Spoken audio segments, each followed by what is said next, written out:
Hello UK Pro Wrestling, I'm Adam Latchford, but most of you know me as Farty Face McFucknugget. Today I will tell you a story about a UKPW dinner gone wrong.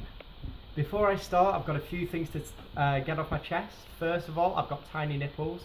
Second, my nipples are really small. Third, I love Andy Levy. I strongly believe without him, UKPW would crumble.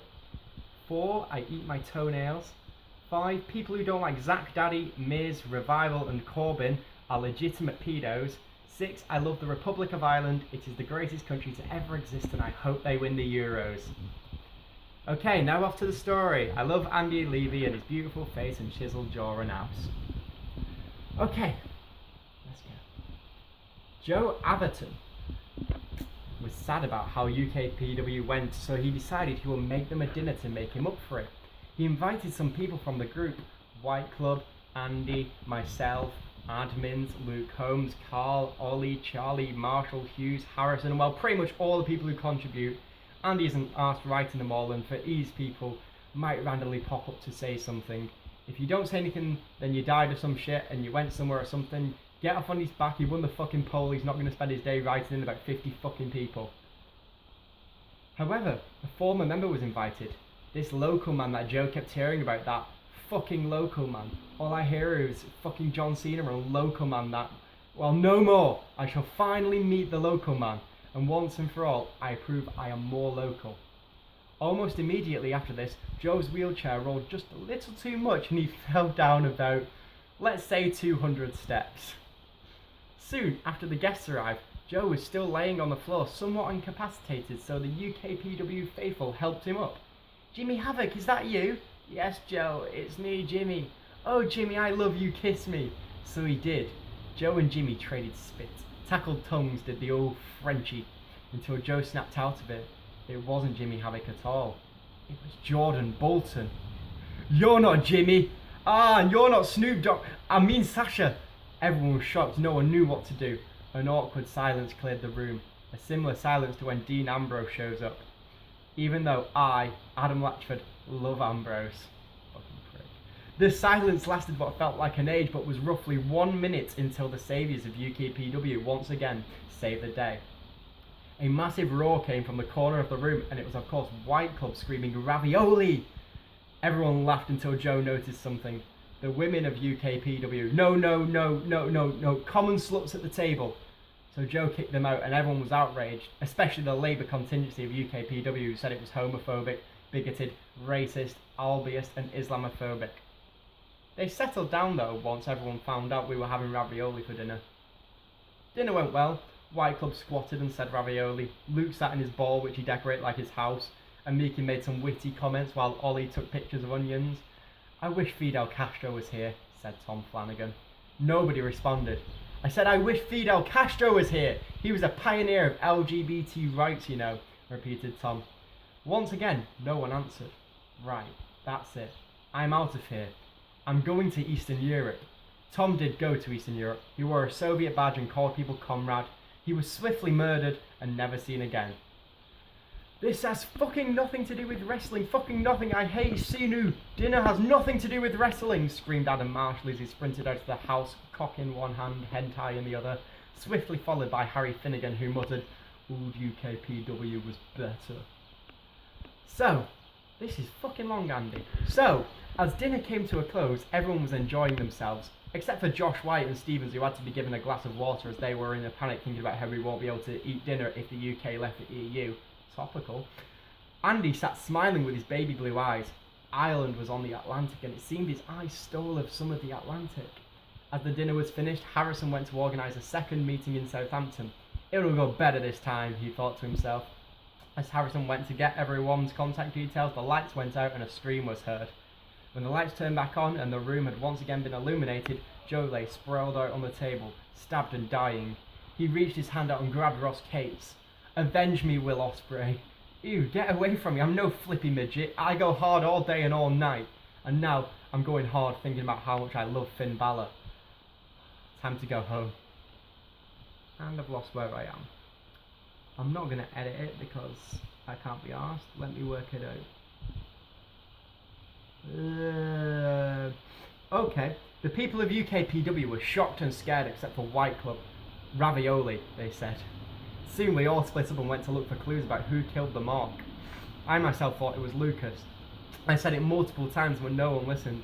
What if he killed himself? What if Steve killed him? Said the local man. Shut up, Browse, said Dan Burnell of White Club. Yeah, mono, said Lewis of White Club. Soon all of White Club had insulted local man. I'll ban you all, screamed Stevens. Admin powers don't work in real life, idiot, said Josh of White Club. Fucking bigot, muttered Stevens. Andy feels he is leaving people out, so please imagine members saying things they usually would. Luke Holmes for admin and all that. Right guys, we really need to find who murdered Joe, said Milton. Yes we do, exclaimed Andy, but we have 2 crimes to solve. Who murdered Joe and who stole Elliot's chin? It was probably fucking Lucas, said myself. Fuck off, Latchford, replied an angered Lucas. Soon a playground insult match had begun with many throwing shade at other.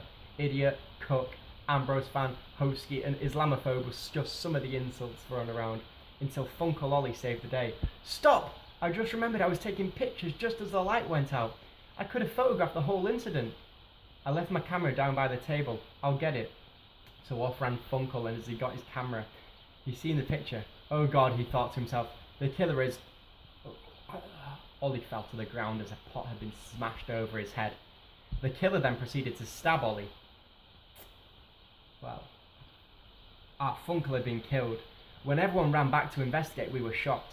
Many cried. Andy stood strong. Okay, we're splitting up properly this time and finding clues. No more fighting, let's do it for Funkle. And Joe. Shut up, local man. Lucas and I ended up searching one of Joe's rooms. I'd have to get stuck with fucking you, I said. What's your problem with me, Latchford? Don't you know I'm Pointless King and I made Queen of the Ring? And at that moment, I could no longer hide my true feelings. I love you, Lucas, okay? I love everything you do in the group. And I want you. I love you too, Latch. So we kissed, and we did it right there in one of Joe's spare rooms. He took me in his arm and made me feel whole. Thank you, Lucas.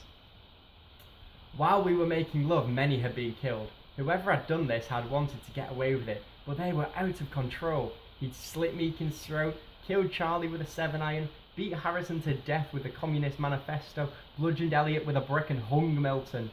Well, that's what he thought. Turns out it was just Milton living his life dream. Bolton was listening to Snoop Dogg on his iPhone. I love Sasha, he would say. Until Luke noticed something. Jordan, do you have connection on your phone? Yeah, just a small bit. Well, ring the fucking cops, as Luke shouted. This demanded Bolton lost his connection. He now wanted to finally feel useful, so he ran to the roof to get a connection. He got to his phone and went to ring the cops, but as he pressed ring, he felt a knife penetrate his spine, and as he was thrown from the roof, lowest of the low, he screamed as he was plummeting to the ground. Everyone rushed to the roof to see what had happened. Oh God, this is getting crazy, said Stevens. It was already crazy, replied the old ham. At that moment, local man noticed something in Stevens' pocket. He reached in and pulled it out. It was the fucking huge cock blood sprayed everywhere. People were screaming. Nah, I kid. It was just Jordan's phone. I probably fucked that, Andy. Sorry. Why do you have Jordan's phone? Asked Darryl Parker, leader of the prediction league, after he passed me out. I can explain. Stevens muttered and then dashed, but he did not get far as he was swiftly taken down by a can of ravioli thrown at his head by Dan. Let's squat, he said, and all of White Club did as the rest restrained Stevens. We know he was a Mark, Joseph, but he didn't deserve to die, said Mike. Elliot Brown, however, thought he should have been drowned at birth. The rest of the hours passed and eventually day came, and with it the storm passed. I don't think I mentioned the storm, but there was one alright. That's why no one had a fucking connection. Get off my back, you fucking smarks. As everyone packed their things away, Andy and myself had a chat. Weird how Locoman saved everything today instead of ruining it. It is weird, Andy. Not as weird as people not liking Zack Ryder, though. I agree, Latch. Now go spend the day with Lucas, my man. You earned it. Thank you, Based Levy. As I left, Andy headed up the big flight of stairs, wondering why a man in a wheelchair had such big stairs. He entered the room with his bags and noticed Ducker packing his things. How are you going to get on without Milton and Stevens now, Duck? I'll find a way. It's weird. I always wanted to run UKPW myself, and now I've gotten it under such awful circumstances. My author even bought me this new beanie as a gift. A gift? But how would she know you? Oh shit, it hit Andy that whenever a death had happened and Ducker was close by, and he had the most to gain from the Stevens arrest. As this realization hit him, he went to go for the door until he heard the noise of a gun loading. You just had to ask questions, didn't you? Well, now you die. Let's go. Ducker led Andy out and back. He shouted for help but no one was around, except for White Club, but they couldn't hear because they were laughing at Local Man and Ravioli. As the two men reached the cliff behind Joe's house, Andy asked one last question. Why, Ducker? Why? Ducker smiled and laughed menacingly. Because leaving my old chum, UK groups have had their day. You bastard, scowled Andy as he closed his eyes and accepted his fate. Chokafada Allah, which is Chuck Feed Our Law, thanks for the thing there. He said, and then he heard the gun go off, but he didn't hit him. Ducker had missed. How, you may ask? Well, Andy opened his eyes and seen Seamus looking at him. Fella couldn't take my bro kick, laughed the jolly ginger Irishman. Ducker went to get up, but then Zach Daddy Broski booted him. He turned and smiled, and he reached out his hand and helped him up. Are you okay, Brewski? Woo woo woo, you know it, replied Andy. Ducker once again tried to get to his feet and grab his gun, but a foot stopped on his hand. Stomped. As Ducker looked up, he'd seen Big Show, who lifted him up, let out a massive "Well!" and chokeslammed Ducker off the side of the cliff. My God, you all saved me. Thank you so much, said Andy. Don't sweat it, fella, replied Seamus. Long Island IC smiled and told Andy, we got your back, broski. Big Show simply nodded his head and the three giants of wrestling walked off into the sunset. But Big stopped, looked back and said, Andy, tell White Club. Ravioli. And he did. And UKPW lived happily ever after with shit posts and Ms. Love for years to come. And remember guys, I have tiny nipples and I love to twist them on camera for Japanese businessmen.